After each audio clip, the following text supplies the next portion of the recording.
As Israel battles its fifth coronavirus wave, it's also fighting another battle: rising living costs. Israel is already seeing a significant increase in gas, electricity, food prices, and real estate. Israel's food producers and importers have been slammed by ministers as being greedy with their, quote, cynical price hikes. A growing boycott movement is also gaining momentum online, but not everyone sees the increase as so bad. Inflation is only perceived to be 1.6% in the next year, in 2022, which is relatively a low number if you compare it with the United States or other countries around the globe.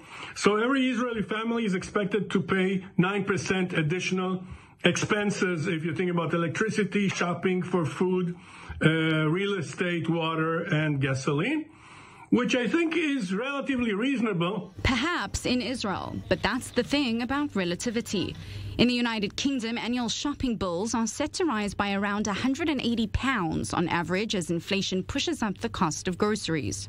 Pasta, margarine, milk, coffee, and the staple British crisps are all seeing a price increase. It's also leaving a sour taste among citizens across the Atlantic. We have definitely been pretty concerned with it, especially with gas, just because we drive a lot too. So if it goes up any more, that's going to be really stressful for us.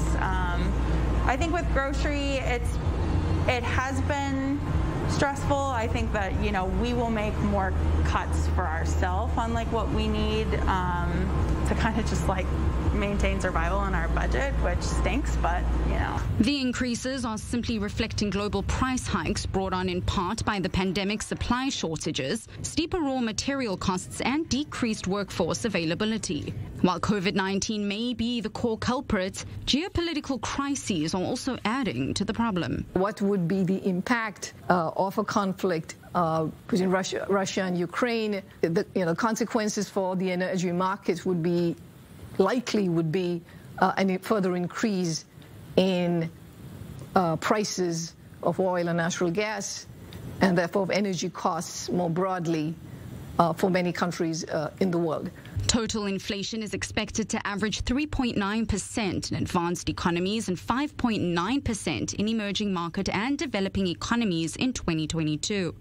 Before finally subsiding in 2023. Some experts say if it continues to rise without plateauing, the world could face a damning repeat of the 2008 financial crash.